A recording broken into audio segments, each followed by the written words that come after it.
Nessa edição do PB Desporto, dia 10 de janeiro de 2022, iremos destacar, entre outros assuntos, na opinião do nosso programa, com Antônio Manuel Góes, no Rio de Janeiro, Roberto Dinamite, um dos maiores atacantes do futebol brasileiro. Eu presenciei inúmeros jogos do Roberto com a camisa do Vasco da Gama, sem dúvida alguma, o maior ídolo, o maior jogador da história do Vasco. Roberto faleceu no último domingo, dia 8, melhor dizendo, de janeiro, e merece, sem dúvida alguma, todas as homenagens. Um jogador, de fato, de muita relevância no futebol brasileiro. Jogou, inclusive, pouco tempo, 3 meses no Barcelona. Antônio Manuel Góes irá trazer números dessa brilhante carreira do grande Roberto Dinamite. Também iremos abordar o outro assunto, na opinião do nosso programa, a Copa São Paulo de Futebol Júniores, juniores. Uma competição das mais tradicionais da base do futebol brasileiro, mas a pergunta que eu faço para o Antônio Manuel é se essa competição perdeu um pouco do seu brilho, da sua importância, mediante o crescimento do Campeonato Brasileiro, Copa do Brasil, da categoria. Isso e muito mais, é claro, também notícias aqui da Europa, do futebol português, isso e muito mais após a nossa vinheta.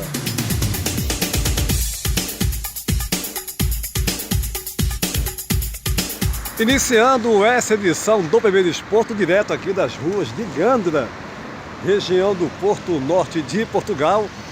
E antes de mais nada, lamentando profundamente, repudiando totalmente os atos terroristas dessa turma fascista. Sim, o PB Desporto é um programa que fala dos esportes, do futebol, de modo mais específico, mas a gente tem opinião, sim.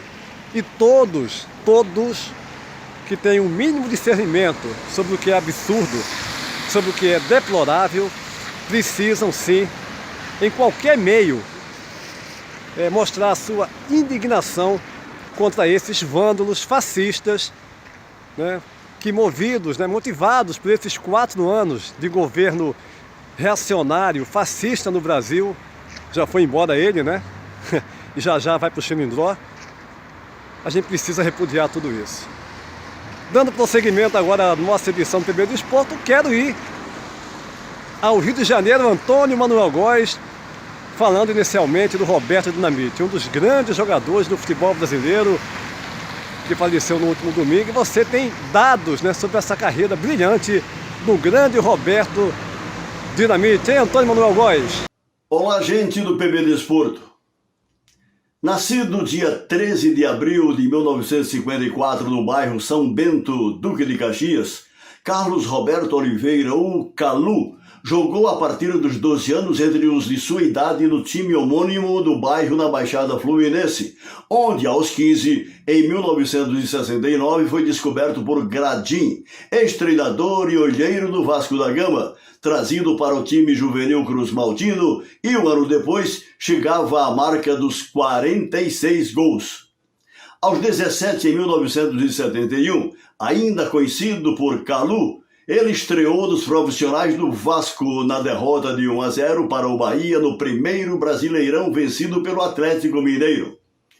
Sua vocação de artilheiro em São Januário logo lhe valeu o apelido de Garoto Dinamite, conferido pelo Jornal dos Esportes, daí a consagração com esse codinome adotado vida afora, e um permanente sorriso largo até sua morte nesse último domingo, dia 8, acometido por um câncer aos 68 anos.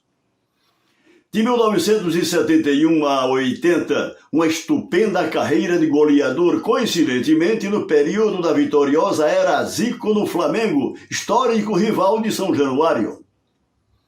Era começo de 1980 quando o Vasco negociou com o Barcelona, quinto brasileiro a jogar com a camisa do clube catalão. O primeiro fora na década de 1950, o rubro-negro Evaristo de Macedo, ainda vivo e já nonagenário, que, aliás, também foi ídolo no Real Madrid.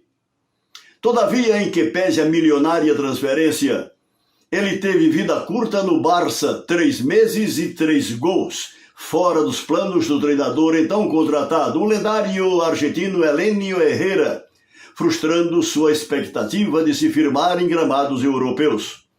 Alvo imediato do Flamengo, que logo se mexeu para repatriá-lo, Dinamite preferiu retornar a São Januário, em cuja reestreia marcou todos os gols dos 5-2 contra o Corinthians.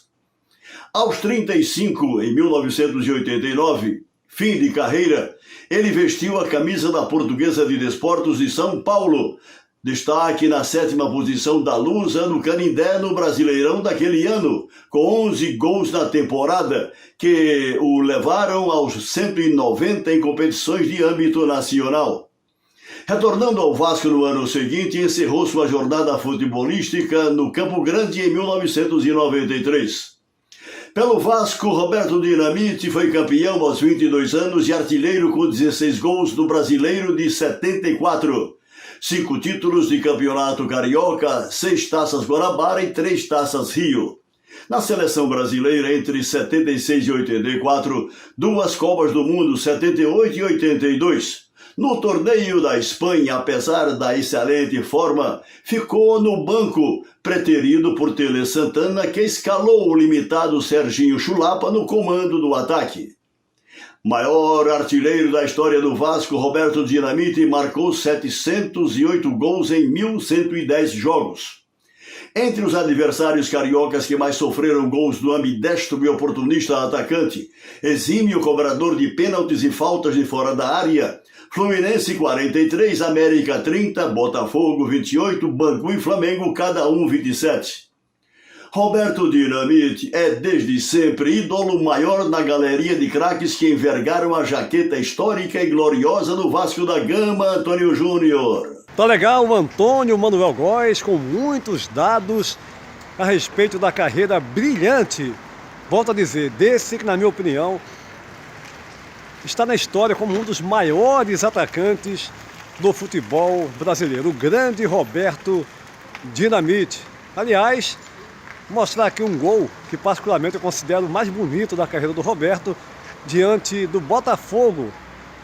Nosso Antero disponibilizando para vocês esse gol. Sobra para Zanata, pode marcar, ajeitou, invade pela direita, demorou, prefere agora o Santos, executa para Roberto Dinamite, matou no peito, atenção, gol!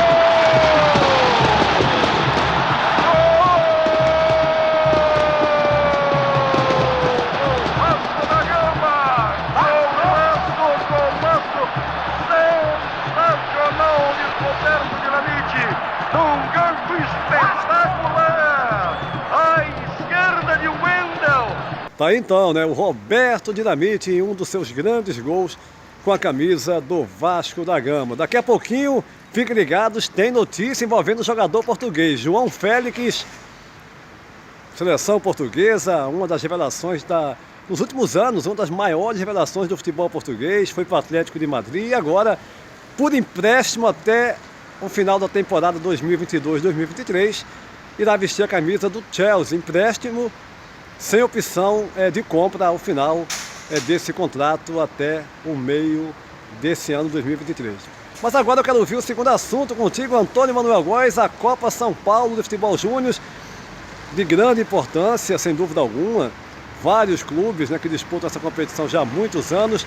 Ela perdeu um pouco da sua relevância mediante o crescimento do Brasileirão e da Copa do Brasil da categoria, Antônio Manuel Góes. Iniciada em 1969, com 4 equipes locais, Corinthians, Juventus, Nacional e Palmeiras, para comemorar os 415 anos de fundação da capital paulista, a Copa São Paulo, desde sempre denominada de Futebol Júnior e desde 2013 limitada à categoria Sub-20, passou em 1971 a congregar equipes de outros estados, além de, em curto período, contar com clubes estrangeiros de 1993 a 97, como o argentino Boca Juniors, o uruguaio Peñarol, o paraguaio Cerro Porteño e seleções do Japão e da China.